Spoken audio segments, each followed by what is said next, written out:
What's happening, people? It's your girl Minna. Welcome back to the channel. You already know what it is. Big up to everybody locked in. I was about to say happy Wednesday, guys, but excuse my stupidity because it's not Wednesday. I had to double take and look at the calendar. It's Tuesday. It's Tuesday. So happy Tuesday, everyone. Be sure to hit the like button. Be sure to subscribe as well. If you are new here, we have so much to talk about because Damasio dropped the bombshell. It's not the here we go, but it's the here we go for the here we go. Patrick Dorgu to Manchester United is imminent as they find out the contract details in terms of transfer fee, £25 million, which is, I must say so myself, guys, that is damn good business. That is damn good business for what Manchester United are so used to doing. So we're going to talk about that. We are going to talk about potentially Napoli's final bid for Alejandro Garnacho. They said they ain't bidding above £44 million in total, plus a little bit of add-on. So we're going to talk about that. We are also going to talk about, don't shoot me, guys, I'm just the messenger, but Paul Pogba hinting. Is he hinting at a return to Manchester United, please? I can't handle it. We're going to talk about that. We also have to talk about Aiden Heaven, the newest Manchester United Academy signing from Arsenal. We're going to talk about that. I want to hear you lot's thoughts. Casemiro potentially leaving as Roma are interested in him. So we're going to talk about that as well. Marcus Rashford's situation at Manchester United. I mean, could he stay? Could he go? We don't know. But one thing reportedly that we might know is that him and Ruben Amorim are not on talking terms. So we're going to talk about that as well. So be sure to hit the like button. Be sure to subscribe. Big up to Riri in the chat. Big up Gaz. Big up Young Source. Ridwan says Napoli are dusty. I think that's in reference to what they're offering for Alejandro Garnacho. Mitesh says, sup, Pogback for coaching? No way, he's still playing. The funny thing is, guys, he actually isn't playing. The guy ain't played football in how long now? I think his last appearance in football was about a year ago, or maybe even slightly more than that, because he was out injured a bit with Juve, and then obviously the doping allegations, then he was banned this time last year, I think it was. So there's a lot. There's a lot happening with Paul Pogba. Is he still fit even to play football at an intense level like Manchester United or like the Premier League? I don't know. This is just speculation, but it's all because of a post that he put out on Instagram. When I saw it, guys, three different friends of mine messaged me and sent me that saying, oh my God, he might be coming back to Man United, and you're the first person I thought about. I got about 15 Paul Pogba shirts, guys, that I don't wear anymore. But if he comes back to United, maybe I can wear it again. But listen, guys, be sure to hit the like button. Be sure to subscribe as well. Let's start with, I think not the biggest, but the most, the confirmed news of the day. Let's start with the confirmed news of the day. Here we go. Aiden Heaven from Manchester United, signing for Manchester United from Arsenal's academy. Reportedly, he rejected a new contract from Arsenal and he rejected approaches from Frankfurt. His medical for Manchester United is booked and the agreement is being formally sealed. Another young player that Manchester United are adding to their roster, having brought in people like Chido Obi Martin, brought in Sekou Kone, brought in Samuel Lasau. They've brought in more young talents, guys. Can I say they've brought in more young talents than they have senior players? Let me just put that out there, by the way. Let me just put that out there. We have signed more young players under Ineos. Diego Leon, there you go. That's another name that I've missed out. We've signed about 5-6 young players under Ineos so far. And reportedly, this is coming from, I think, another aggregator on Twitter that was suggesting that a couple of weeks ago, it was reported that Man United would target a new left-sided centre-back to rotate with Leacher because they did not intend to go for Jared Brantwaite in the summer. I don't know if Aiden Heaven is that, but reportedly the plan is from under 21s to first team in the next 12 months or so. That is the plan. So that is one definite, here we go, that we have. Academy Scoop, there you go. It's Academy Scoop that was reporting it, that Aiden Heaven is considered a first team signing and will provide competition/cover for Lisandro Martinez.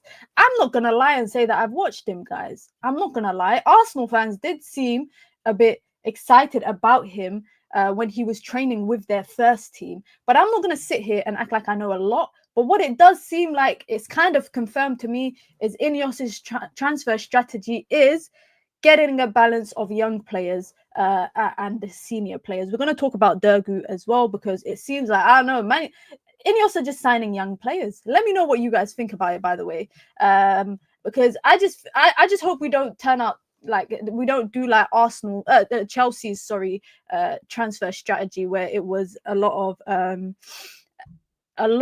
Chelsea had like a very unusual transfer strategy when Todd Bowley came in, where they were signing so many young talents as well. I can't lie though, if we're going to Arsenal and we're nabbing young players, we should have nabbed Lewis Skelly. Big up from Sporting. Big up to all the Sporting fans. If we have goodwill, why buy this guy too? Because they're buying a guy called Heaven, and they signed, and we have a guy called Godwill. They're going down that path of players. They're probably thinking, you know what? We've tried every possible thing to make Man United win. Maybe we should go down having people with blessed names. Excuse me, that thumbnail. Please stay away from Pogba. Big up to Uthman. Salam minna salam, brother. I hope you're doing well. Dude got cooked by Hojlund, and I've seen a QR deal with him comfortably. So I'm not sure, but it's unknown at this point. I think that's what it is, guys. It's the unknown. It's the unknown. Because let's not all act like we know a lot about him. And if you do, because there are people, by the way, that follow academy system football. So there are definitely some people that are more qualified than I am to speak about him. But I still want to understand if this is the kind of path that Manchester United are going down in transfers, where instead of signing, you know, senior players and experienced players, that they're just going around nabbing people from academies, which, by the way, guys, can I say, Chelsea did this with Todd. They went around buying young players from academies. I'm pretty sure that's where they brought Hutchinson from. They brought, I don't know where they brought Ian Maatsen from. Maybe it was from City. I can't remember. But they were signing these young players to send them out on loan and then eventually sell them for a profit. Only time will tell, can I just say? Only time will tell in terms of what Man United's intention is with this. Ineos Masterclass, poaching another youngster. It's not an Ineos Masterclass, in my opinion. This is not an Ineos Masterclass, but signing young talents. It's not, because United were able to sign young talents from academies before. So there's no real shift in the market in terms of my opinion. We deserve better, says, and he's not 5'9". Thank God. I know we deserve better. Got personal beef with Lisandro Martinez. Now, as of this morning, it was reported that Chelsea and Manchester United have no agreement in place over Alejandro Garnacho. But it was reported shortly after that. Oh, I'm a disgrace. I didn't even bring it up on here. I'm a disgrace, guys. I need to be better. Oh, Maatsen was at PSV. Okay, he was at PSV. It seems like everybody, by the way, is reporting that between Chelsea and Manchester United, talks have slowed down. Talks have slowed down for the both of them. However, and this is what I want to understand, because it looks like Napoli are still in the running, by the way, to sign Alejandro Garnacho, and that's because talks on the side of Karim Adeyemi has slowed down. Apparently, he's not keen on the move. That's just reports. Karim Adeyemi is not keen on the move to Napoli. And reported from Italy, reports from Italy suggest that Napoli has made its last offer for Alejandro Garnacho, which is 55 million euros plus bonuses. And they are very clear, by the way. They are very, very clear that they will not pay anything more than that. This is the final offer. Now, for me, this is where United's decision-making comes in. Because if Chelsea are not yet to make an official bid for him, despite the fact that the player is keen on the move there, despite the fact that his agent was there watching their game against Wolves, I think it was, Man United need to now decide if they're going to stick down to the 70 million euro price tag that they value him at, or they're going to bite and they're going to take the 55 million from Napoli. I personally think Man United are not in a position where they have to sell him. And that's my opinion. Like, I don't think it's a situation like Marcus Rashford where they need to, together with Marcus Rashford, they need to find a solution. You can always come back 6 months, 12 months from now for Garnacho to get him out of the club if you want to. But Man United, I don't think their hand is being forced outside of PSR. PSR is the only thing that's forcing them to sell an academy player. And this is where the difference maker, I think, lies in terms of transfer windows, because Man United, if they accept a 55 million euro bid from Napoli after kind of saying that 70 million is the minimum, if they accept 15 million less, then other clubs might feel like in the future when it comes to negotiations that they could come in and, you know, offer less than what is being requested and kind of get away with it. Man United need to stay firm on their price tags. They need to, unless it's a player, I think, where you need to sell and you have to sell, there's no harm in, you know, saying, all right, 55 million plus bonuses, taking it to 60 million is what you're offering. We wanted a 70 million package. You're not going to give that. We're not going to sell. Now, additionally, Garnacho, by the way, has agreed a deal in principle with Napoli for a contract till 2029 with an option with 2030. What the hell is 2023? What the hell is wrong with me? He's got a contract in principle with them up to 2029 with a 1-year option, and Chelsea still want him. So if we sell players last minute, are we going to panic buy players? That's a valid point.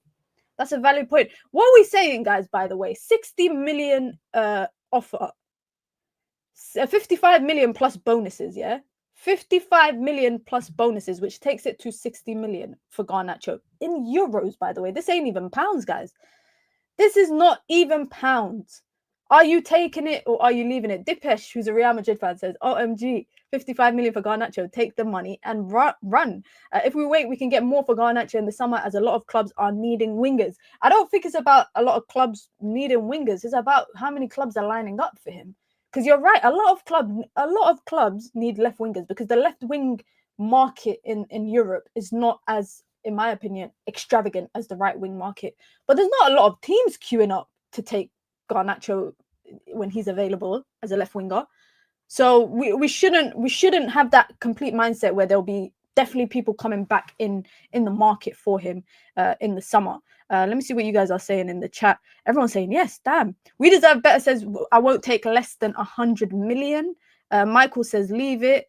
No way are we selling him now. You know what, guys? A strong part of me thinks we are not selling Garnacho. A strong part of me genuinely believes Manchester United will not sell Alejandro Garnacho. And the reason why I believe that, the reason why I genuinely believe it and I genuinely think it, is that he's played 4 games under Ruben Amorim in the last 5. This to me seems like a player that is being reintegrated into the team. Again, this is just my opinion. Just my opinion. Don't shoot me, guys. It's just my opinion. I feel like had Man United wanted to sell him, they would have been, I don't want to say the word, I don't want to be rude. They would have been advertising him a lot more. Look at the players that Man United want to sell right now that's in the team. Rashford, not part of the matchday squad. Casemiro doesn't even get a sniff of minutes. Victor Lindelof, obviously, I think he's actually out injured right now. It's conveniently he's always injured in the transfer window. Eriksen barely plays unless he has to.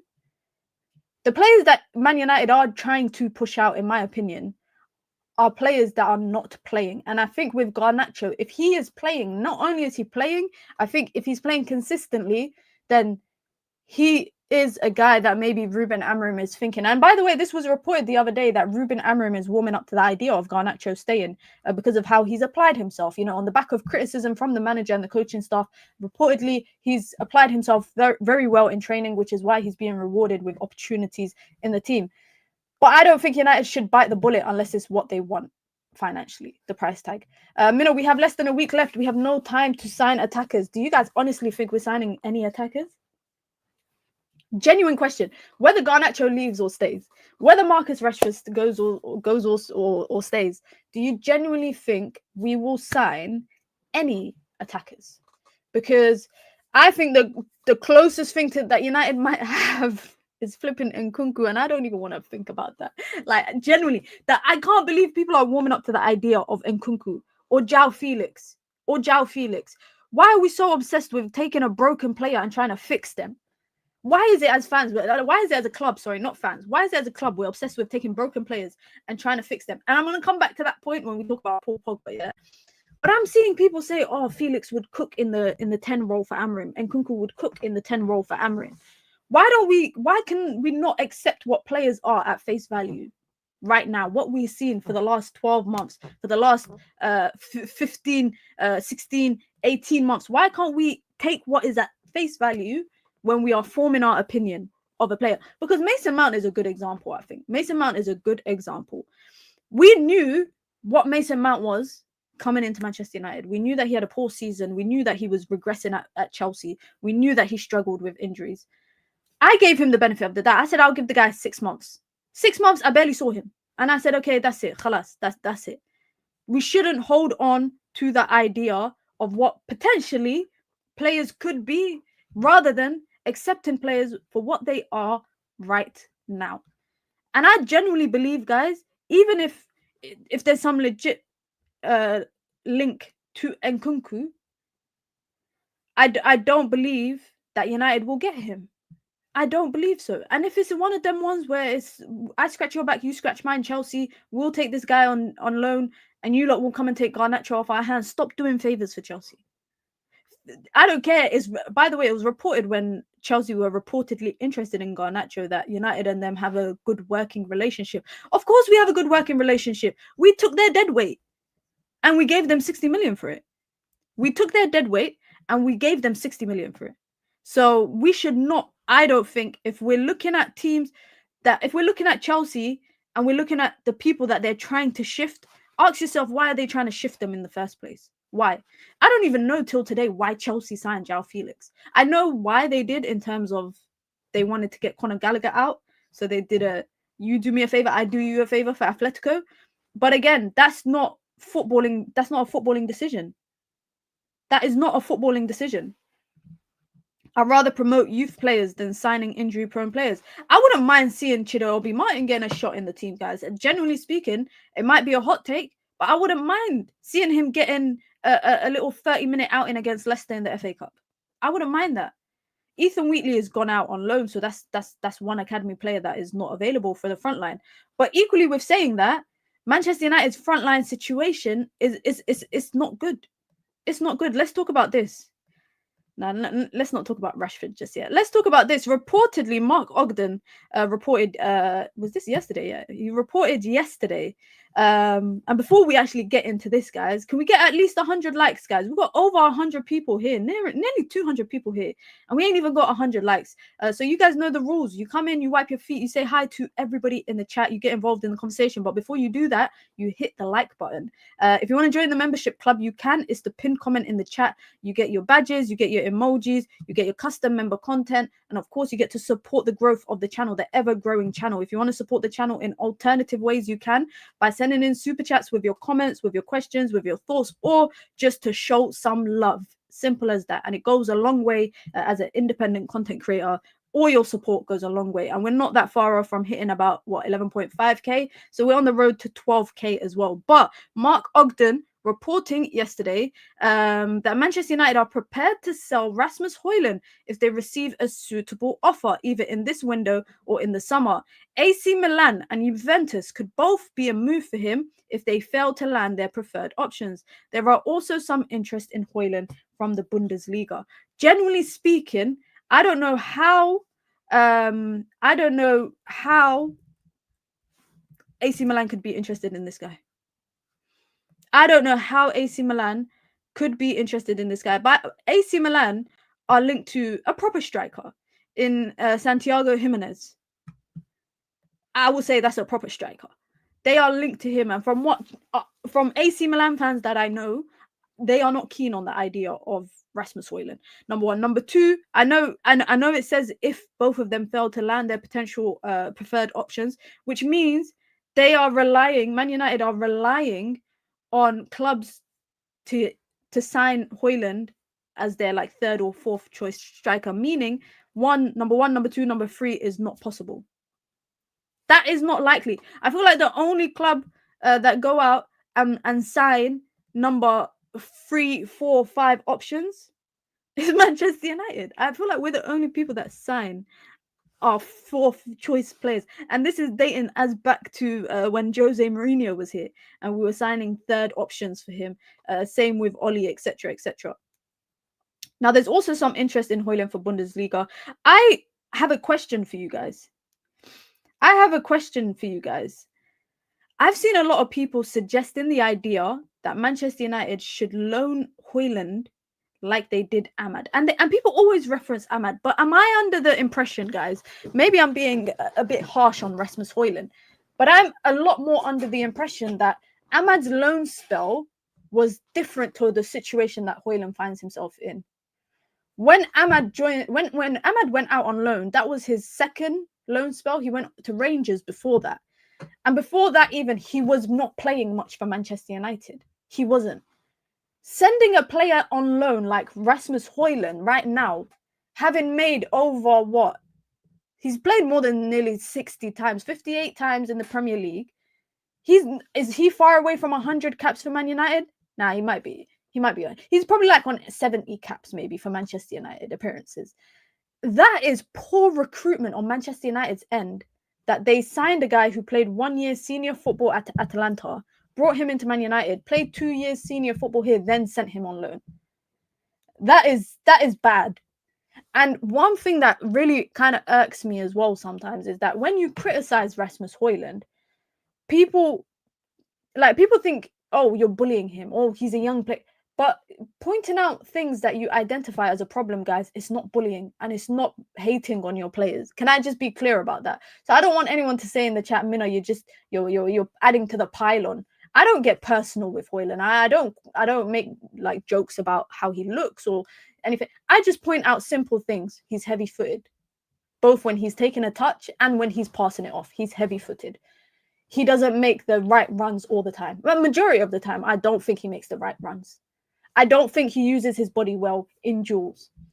In aerial duels, you're better off just not jumping, because I don't think it makes any difference.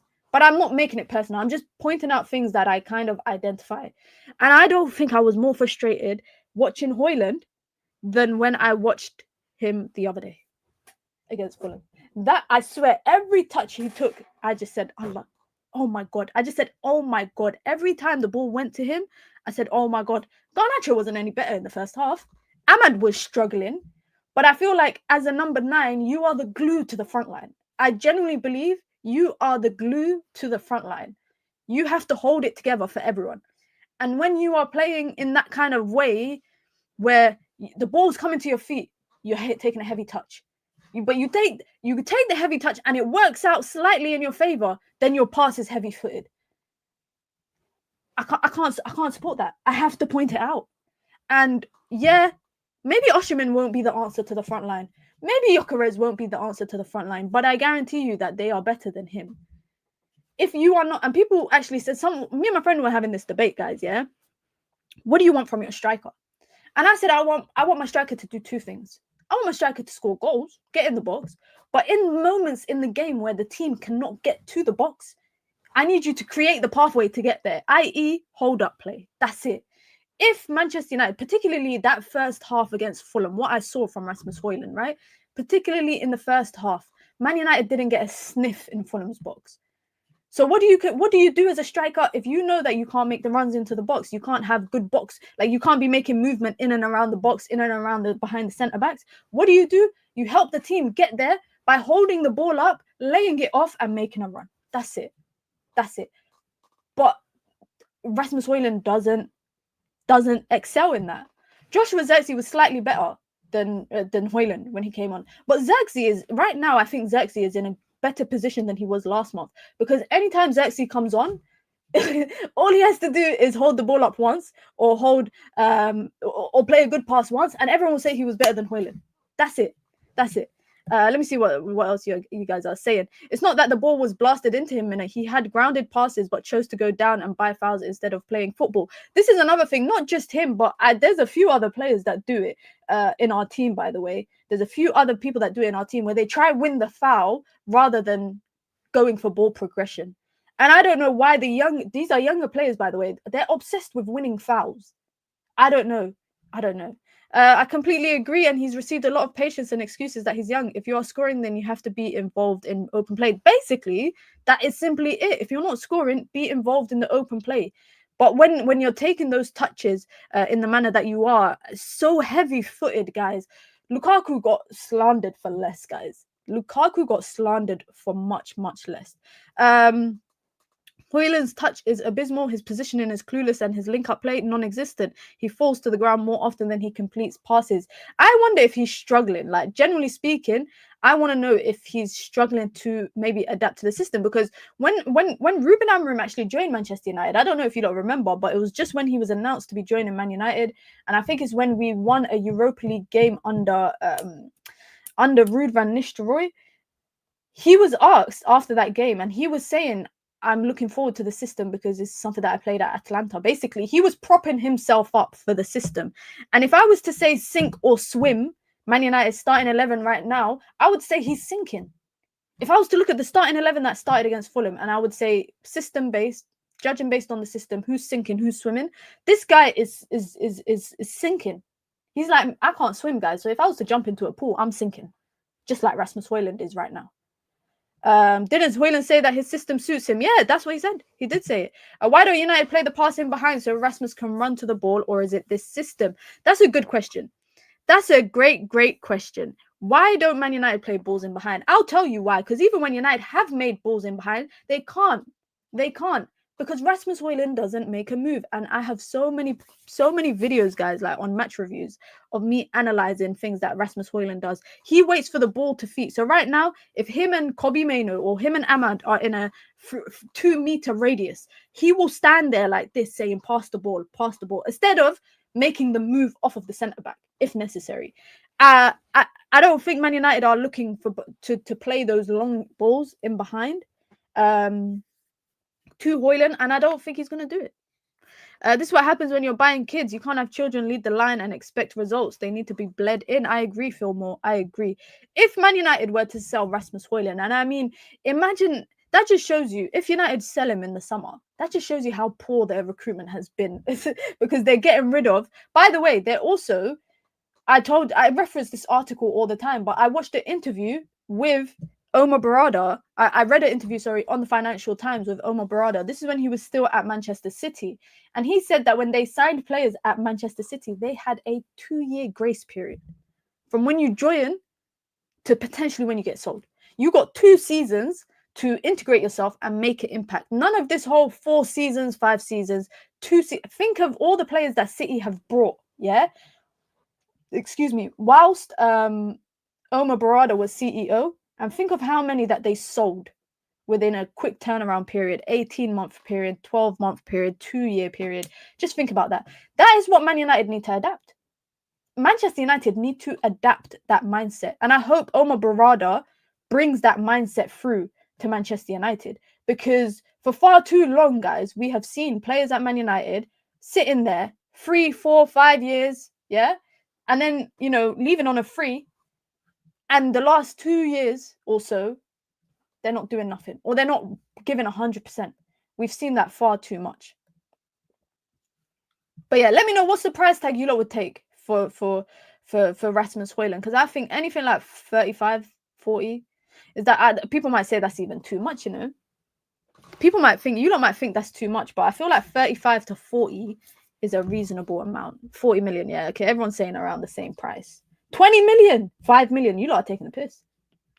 MA says 4 to 5 million. Brother, is that 40 million or 4 million? Big up to Nuruddin, says brother's a clown. Leave Barada alone. Leave my Muslim brother alone, bro. I'm joking. The eyes are on them. I can't lie. The eyes are on all of them. Make sure you lot smash the likes and subscribe. Big up, bro. Big up. 4 million. Damn. His European goals get him 40 million, true. Minna, we have to learn from this. No more buying young players very expensive. Do you guys remember the day it was announced, the Here We Go from David Ornstein? Do you guys remember? Because it came up on my timeline the other day. Atalanta wanted 85 million euros plus 10 million. They wanted nearly 100 million package for him. They wanted nearly 100. And then reporters at the time were saying, oh, they wanted 85 million, but United managed to get it down to this much. Let me find the exact tweet. David Ornstein, Rasmus Hojlund. Here it is. Oh, look, we did pay the 85 million. All this time I thought we didn't. What? Oh my days! I clearly misread it. Clearly, oh my god. Manchester United will pay Atalanta a fixed fee of 75 million euros plus 10 million in add-ons. Oh, so they were seeking a 90 million package. Okay, but Man United secured a package worth 85 million. Wow. 5 million. This is actually it's funnier looking back at this. Yeah, it was 72 million pounds. It was 72 million pounds. Wow, they negotiated 5 million, yes, less. Listen, guys, whoever was Manchester United's negotiators, yeah. If I ever get kidnapped, don't send them to negotiate for me. Just leave me. If I ever get kidnapped, yeah, and they said to me, you got two options right now. Man United negotiators come and negotiate your exit, or you just stay where you are being kidnapped. Leave me there. Leave me there. Because that United will come and negotiate for me to leave. Man United negotiators will come for me to leave, and then they'll get me deaded. I'll be dead. They'll kill me off. How is his name Matt Judge and he has poor judgment? How's your name? Is Matt Hargreaves or Matt? Who is it? Matt Hargreaves does the negotiations. He's still in the post, hence why we're paying 35 million for Dorgu. I'm gonna come to that. We're not paying 35 million. I think it's euros. I'm sure Hojlund hasn't earned nothing of the add-ons. I think if the add-ons are something blasphemous, like Ballon d'Or, we don't have to worry. We're never paying that 10 million. Oh man. All right, let's move on. Let's move on. I know you lot love to talk about this guy, so let's talk about him a little bit. I know you lot love. Everyone is so obsessed with talking about this guy. Let's talk about him a little bit, because it looks like all the interest has dried up. It looks like, guys, you see all the interest that we were talking about, all the interest we were talking about at the beginning of the month. Yeah, Ferdinand comments. You know what? Ferdinand is mad for that. I can't lie. Yeah, just for some context, guys, just quickly before we actually get into the actual transfer information that we have available. Rio Ferdinand said on his podcast that about the whole Amorim and Rashford situation. He said, if it isn't true and it was me that he said that about, I'm coming out all guns blazing. I'm holding a press conference and I'm saying I'm having no one chat about me like that in the media. But the crazy thing is, right, if he does that, if Marcus Rashford came out today and did a interview or issued a statement, the same people that's saying to him that he should do it will be the same people sitting there saying, "Oh, why is he doing it? He should just have his head down and get on with it." And that's why I don't rate Rio for saying that, because it's the same ex-United players that will come out and criticize him and say, "Why did he do that? Clearly, the manager knows better than the rest of us because he's seeing you every single day." Blah blah blah blah blah. Jadon Sancho did it and people ripped him for it, and now ex-footballers are saying he should do it. I think it's better, in my opinion, as both a fan of the club and someone who wants Marcus Rashford to go leave in the January window. I would rather Marcus Rashford just keeps quiet, because he did an interview like a donut saying, "I want a new challenge," or "I'm open to a new challenge," and nobody was happy about it. No, Rio is saying, "I would have done it if the manager." Bro, you wouldn't have done it if you were the manager. Stop lying. You would have got Vidic would have punched you up in the dressing room for doing that. Shout out to Rio, though. I should not say that. I don't know who would win in a fight, Vidic or Rio. If Sir Alex Ferguson was the manager right now and he was saying this about Rio Ferdinand would not go out and do an interview. He would not hold a press conference. Firstly, why is he telling Rashford to hold a press conference? Who the hell holds the press conferences? We live in the 21st century. There's social media. Just put out a statement. But anyways, Rio Ferdinand is not going to have a press conference under Sir Alex Ferguson as a manager, saying the manager is lying. Nobody's gonna believe you anyway. No one is ever gonna believe the player over the manager. Just an FYI. Rio didn't do anything under Moyes, and Moyes kicked him to the curb. He kicked him to the curb. But anyways, enough about that. I shared my 2 cents on Twitter, guys. If you don't follow me, my Twitter is right. I always do it. My Twitter is right here at minamufc. So you can follow me on Twitter. I just said basically you're damned if you do, and you're damned if you don't. Either way. Mino should invite Rio here and roast him. Nah, he might. I hope Rio never sees this, because then I might not get any opportunities to work with his media outlet. But Jamie Jackson reporting, literally like an hour ago, reportedly Marcus Rashford and Ruben Amorim are no longer on talking terms, i.e. they ain't speaking to each other. Boy, I would love to be a fly on the wall of Carrington, guys. I would love to be a fly on the, because if you're telling me a player and a manager is not speaking, how toxic is that situation for teammates? How is that a good situation, guys, for players, for teammates, sorry, to be in? If it's like, you know, have you guys ever been, and it's one of the worst situations, like one of your parents are not talking to one of your siblings and you just have to awkwardly just sit there all together in the living room? It's just so uncomfortable. It is so uncomfortable as an outsider, isn't it? As an outsider. Or when two of your siblings are not speaking and you have to be at a family gathering. When two of your siblings are not speaking and it's a family gathering, it's just so awkward. Now, it's reported, this is reports coming out from Spain as well, that suggest that Marcus Rashford could be willing to take a lower salary to join Barcelona. But Barcelona's situation relies on Ansu Fati. Ansu Fati is not going anywhere. Ansu Fati is not going anywhere. So it looks like Marcus Rashford is staying. Amorim should just ignore any questions about Marcus. Let me ask you guys, do you not enjoy hearing Amorim talk about Rashford? Because let's actually talk about what the manager said. And also, this is why, guys, you should always watch the full press conference or the full quote rather than taking it from what the aggregators write on Twitter. Because the way that it was posted online versus the way that it was actually answered, was completely different. The full question was, he was asked about Marcus Rashford and he said it's the same reason. He was asked about why he was excluded from the matchday squad. He said it's the same reason. The reason is the training. I see what a footballer should do in training, in life. It's every day, every detail. So if things don't change, I will not change. Then he went on to say, and that's why I said people made it out like he said this about Rashford. He didn't say it about Rashford, but it's the way that aggregators took it and shared it online. He then went on to say, it is the same situation for every player. If you do the maximum, if you do the right things, we can use every player.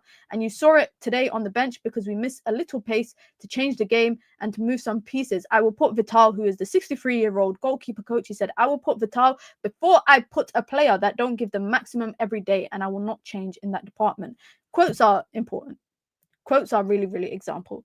Rashford is a clear example of how not to handle a player's development. Over-reliance from failing managers, given high wages with no future planning, and poor management from his own camp. I think, yeah, the moment that United kind of effed up with Rashford is that contract that they gave him. When was it?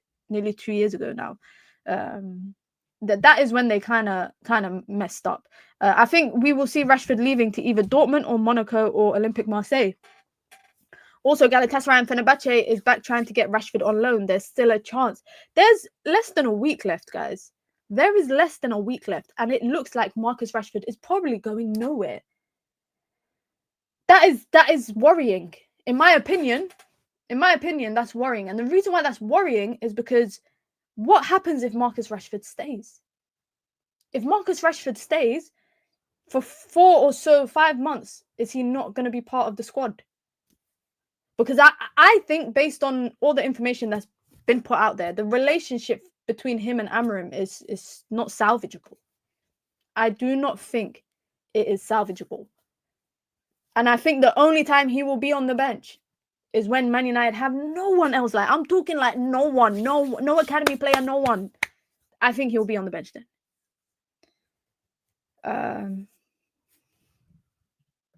Ricardo, by the way, guys, is a Sporting fan. And Ricardo says, knowing that Vital is lame. That's not nice. Is lame and is 60 years old. They can see Rashford's value to the club, something they've hidden for years. That is a valid point. That's a valid point. It shows you how much the club value him, or what they value him at, or what Amorim maybe values his entire team at. By the way, it's not just Rashford, because he's saying anyone that doesn't train hard, that doesn't work hard, is basically, I would take a 60-year-old before I take them. And that is just showing the level of which Amorim is looking at these players, in my opinion.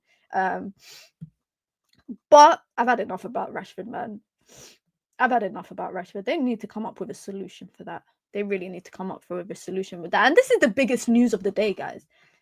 This is the biggest news of the day. Manchester United are defining the final details for the signing of Patrick Dorgu from Leicester. Leicester? Lecce. Why did I say Leicester? What is wrong with me? Forgive me, guys. But Manchester United are defining the final details for the signing of Patrick Dorgu from Lecce. Payment terms are being discussed with a deal worth 30 million euros. That's about 25 million pounds, guys, or 24 million pounds. And add-ons up to 7.5 million euros, which is about 3 million. So it's a total package, from what it looks like, it's a total package of about 26 million Great British pounds. Now, I'm not going to say, wow, this guy is going to change Manchester United, but he will absolutely elevate what Man United have at left wing back right now. That is simply it. I know there's someone here in the chat. I forgot his name, but I know he's a big Dorgu fan, and he's been wanting us to get Dorgu. So if that's you, pop up. They signed him, can I say, for 200k, and now they're getting 25 million for him. They signed him for 200k. In terms of himself, just a little bit about him, because I don't really care.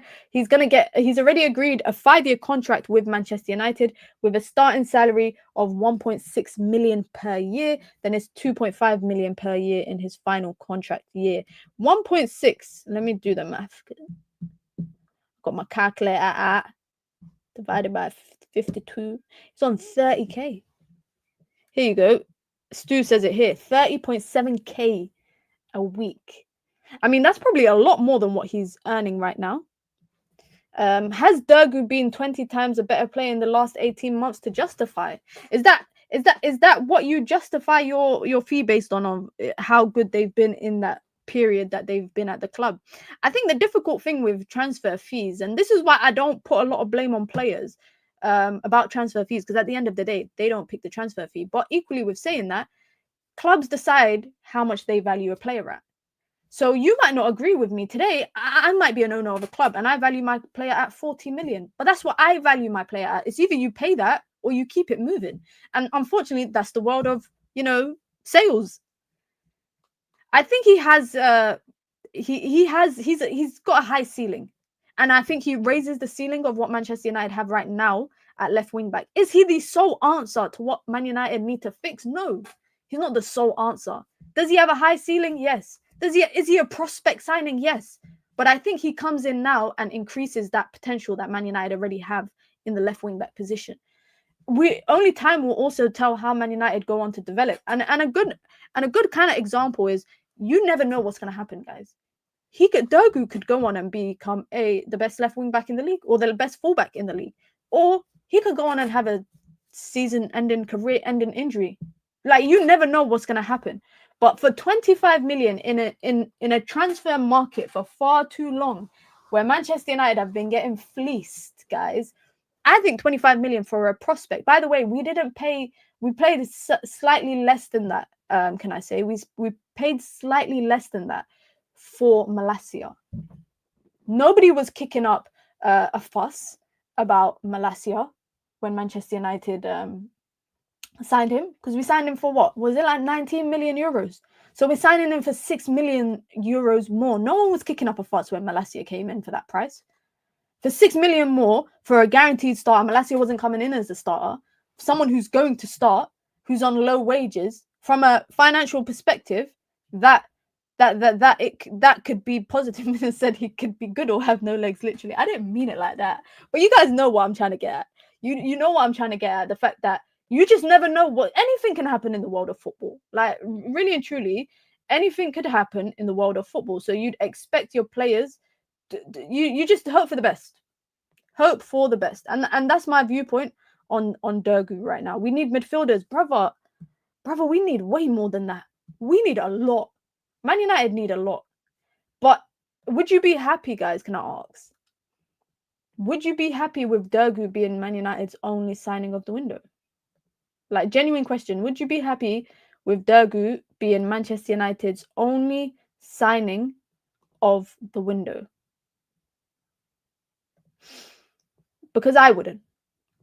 I would not be happy with it. I think there's way more in the window that United need to do. And this is why I say all the time on my match reactions. I always say that the left wing back is not going to be solely the answer. Like, left wing back, bringing in Dorgu is not going to change Rasmus Hojlund's position in terms of him being bad at hold-up play. Like, bringing in a left wing back doesn't mean automatically the striker is going to excel. But bringing in a left wing back helps. I think, by the way, if Dorgu comes in, guys, mark my words.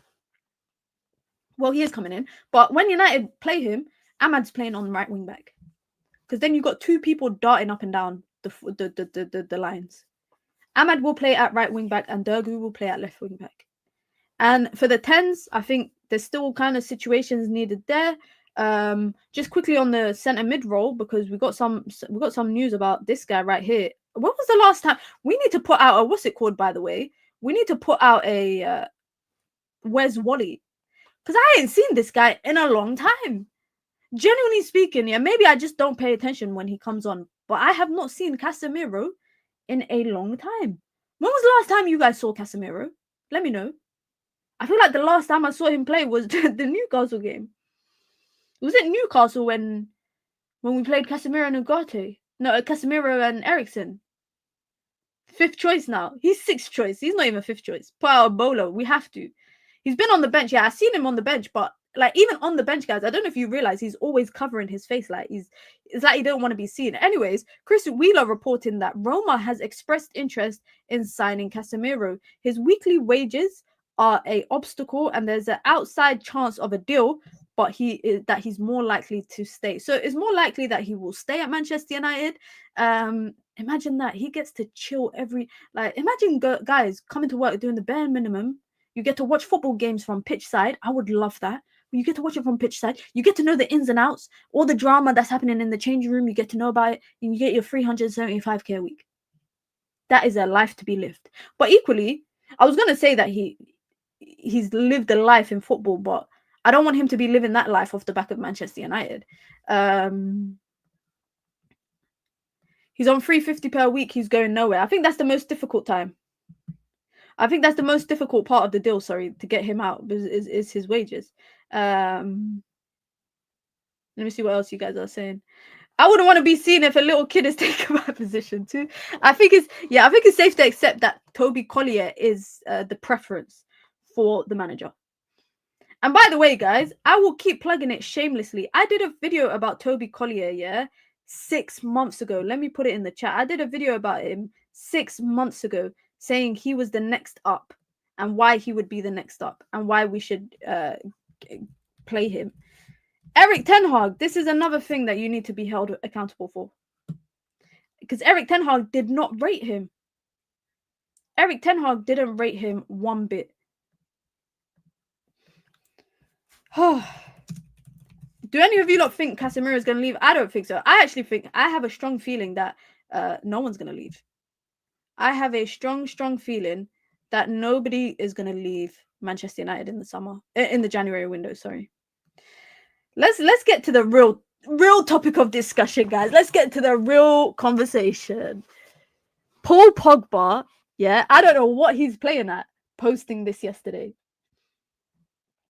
I do not know what Paul Pogba was playing at posting this yesterday, because he knows what he's going to do. Imagine, guys. Imagine he posted this and then he joined City. Because City's linked to signing a midfielder. Naipan was visiting over the weekend. But anyways, Paul Pogba, if you lot are not aware, Paul Pogba posted this on Instagram. It's a cartoon picture of Ahmad in the new Man United kit, and then obviously a cartoon picture of him at his time at Manchester United. And it's kind of brought up a conversation again in the world of Manchester United about him and whether Manchester United would take him back. Now, just for some context, guys, yeah, about Paul Pogba. Let's do a little timeline. Leaves Manchester United, goes to Juve, back to Juve again. plays a couple of games, gets injured, comes back from a long-term injury the following season, gets injured again, bam, gets hit with a doping allegation. The whole court case about his brother, by the way, that is finished as well. I think his brother's been sentenced in Paris. So all of that happens. He wins his case in the court of arbitration about doping, and now it's by the way, Juve in that process, in that time period, they agreed a termination of his contract. He is available to play from March onwards. Yeah, from March onwards, which is literally a month away. A month away. Now, I don't know what standard or what level Paul Pogba can still play football at, but are you guys telling me not one of you lot are just slightly intrigued at the prospect of him coming back home for a third time? Now, there are so many factors that play into it. Money is one of it. Wages. If you're coming back on a low wage, cool. Okay. But not if you're coming back on 200, 300K. Absolutely not. Now, also, I think the biggest thing is fitness. If his body is still able to play at top flight football at Premier League level, I wouldn't be surprised if other teams will be like sniffing around him, guys. I remember he was linked to City at one point. And he said in that thing that he did with Speed, the interview thing that he did with Speed, he said that he would never have joined Manchester City not because of Man United, but because of the robberies that happened. Let me see what you lot are saying. Bring him one more time, 2-year deal now. 2-year deal is too long. I'll take him until the end of the season. Yeah. What you got for me? For 2 months of football? If you can give me a good 2 months of football, I will look at keeping you for one more season. But I don't think that's I don't know, man. Maybe it's the sentimental side of me, guys. Because you guys know I've been a big Pogba fan. I even got Pogba. We got Pogba emojis here on the channel. Let me drop some in the chat right now. We got Pogba emojis here on the channel. I own like 15 Paul Pogba shirts. And the sentimental side of me wants this to happen. But the realistic side of me knows it's not the best idea. So we can have a conversation about that. Issue is the match fitness. There you go. Yeah, you don't know what you're getting. And in a midfield, like in one of the 2 10s, yeah, there's a left hand. Paul Pogba has a left hand, but he can't run, guys. He's finished. Physically, the guy's finished. Someone said it here in the chat. I'm just trying to find it. Someone said here. Uthman says it. I want him, Mina, but he's cooked physically. He's not young like the one in France where he can come back to his prime again. There you go. That is what confirms like my stance on him. The sentimental side of me, bro. I just want to come on stream one day wearing a Pogba shirt, backwards, frontwards, both ways. I'm gonna wear a Pogba shirt here, Pogba shirt here. Yeah, so you can see Pogba on both sides. But we have to be realistic, guys. Genuinely speaking, we gotta be realistic. Pogba return would be underwhelming, just like Ronaldo. I actually think it would be more toxic. You know that I think Pogba returning would be more toxic than Cristiano Ronaldo returning. Genuinely speaking, because when Ronaldo came back, let's be honest, guys, we were gassed because you were still getting a striker who could bag you 20 goals, and he did that. He did that and more. You were getting a straight like Ronaldo was not as cooked as what Pogba. The reason why I'm saying Pogba is cooked right now is because he's been out of the game for quite some time. You don't know what you're getting. So if it's like Dele Alli, I don't know if you guys have seen. Dele Alli was training with Como in December, and then now he signed with them until the end of the season. So if it's one of them situations where he comes and trains with United for a bit, and then they give him a couple of games at the club, we could look at that, but it's not the best option.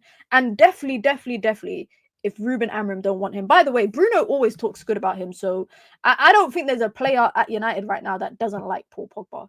Yeah, Graham Souness will be happy if Paul Pogba comes back to the league. He's got his target is back. Who's his new target now that Paul Pogba left? Saka? Who does Graham Souness attack on television? I think he's staying at France. I don't think so. You know what, guys? He could go to Saudi. Paul Pogba is still a name in terms of in football. He's still a name that holds weight in the Middle East. He was linked to a move. I remember when someone I know that works in the Saudi Pro League was telling me before he actually went to Juve, there was a big chance that he could have gone to Saudi, but they hadn't kind of started their move for bringing in big like European players, so they didn't get him. But he has always been on the list of a player that they want. And he was even there while he was at Juve. I remember he was there on pilgrimage, and then he was pictured at, I think it was at Al Nasser game or Al Riyadh. He was in Riyadh or Jeddah. I can't remember which city he was in, but he was in one of the cities, and he was but he was welcomed to the house of someone that worked for, basically owned one of the bigger clubs. So this could all be a diversion tactic to not thing. He's going into Miami. He's always loved Miami and the culture there, and he knows Beckham from Adidas days. To be honest, Inter Miami is a shout because he's always in Miami as well. He's obsessed with Miami and Jimmy Butler and Miami Heat. But what I swear, Miami Heat were set to trade Jimmy Butler, or they're trying to trade him or get rid of him. So if Jimmy Butler leaves Miami Heat, he might not go there. He might follow Jimmy Butler wherever he goes. LaBille, quick 6 months is calm. Extension 1 year if it goes well. Arc. It won't be 6 months because you could get him now, but it would be he'd only be able to play in March onwards. So that's March, April, May. That's 3 months of football, but essentially you're signing him for 6 if he's able to train now. But I don't think it's realistic, guys. That's it. I just don't think it's realistic. It's nice to entertain the potential idea of it, but I think we need to be realistic, guys. And look at me talking about being realistic, and this is one of my favorite players. Jimmy fell out with Pat Riley, so it's not looking good. Yeah, he carried that franchise. He really did. I remember when Lakers cooked them in the finals back in 2020, but he was a problem. He was a problem. But just a quick general consensus. Paul Pogba, yes or no? Pogback 2.0. Should we wheel out Stormzy one more time for an announcement video and put Pogback 2.0? Would it be 3.0? At this point, I don't even know. At this point, it'll be 3.0. It's not even 2.0. It's 3.0. Pog, yes. If they bring him back, it'll be for laser profit shirt sales. Somebody said Minna will buy a shirt as well, but it wasn't me that said it. But someone said if he comes back, Minna will buy a new shirt. Absolutely, cinema. No for fitness. This is the only realistic answer, guys. Honestly, this is the only realistic answer, and that's coming from me, a Pogba fan. That's coming from me, a Pogba fan. To anyone that says yes, you're not a serious fan, it's just vibes. I think, you know what? I don't think it's vibes. I think it's sentiment. Nostalgia. That's what I think it is. Nostalgia and sentiment. That's it. And also my annoyance is that when we had Paul Pogba, we didn't have the players next to him in midfield. And when we don't have Paul Pogba, we have the players that would have been good next to him in midfield. So that's the only kind of annoyance that I have for his career at Man United, is like, wrong player, right time, wrong player. I don't know. That don't even make sense, man. Minna, there's no way Ruben's going to have Pogba at United while exiling Rashford. True. Remember, Pogba and Mourinho were not friends. I think he would warn Amorim about him. That's true, because Amorim looks up to Mourinho like big bro. He looks up to him like big bro. Signed the Stuttgart guy, Stella. He just signed an extension. 2 years out of the game, it will take 3 months to get match fit. That's true. That is one thing that people don't think about. I've seen him posting like workouts and all of that kind of stuff. Yeah, but he won't be match fit, guys. He's going to be playing with Chido, Obi Martin and them, man, for like a couple of weeks before he even gets to the first team. So realistically, it don't make sense. Right talent, wrong mentality. That's another way you can look at it. He can't play till March, can he? No, he can't. So he would have 2 months to get I don't even think he can play in like under 21s games, under 23s or whatever, reserves games. I don't even think he can play in that. Pay as you play deal. Does that even exist in football? For every match you play, you get played. For every match you played, for every match you play, you get paid. Damn. Today, me and English, we got beef today because I've been struggling all day with getting some any sort of sentence. I've been struggling. It's not T-Mobile. Pay as you go. I think we know what the general answer is, guys. I think we know what the general answer is. for him right now. Let me just make sure that there is no news. Oh my God, Ruben Amorim has made more comments about Marcus Rashford.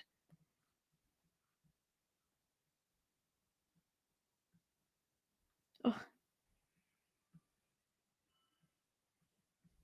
Okay, he has it. Okay, sorry guys, I had to read this article quickly. He did an interview with Portuguese media, so I just had to make sure that it wasn't like another clickbaity aggregator thing. But Ruben Amorim insists that he's not using Marcus Rashford to send a message. He said, "I don't want to give messages to anyone," when he was asked specifically about Rashford and potential messages via his situation to the whole club.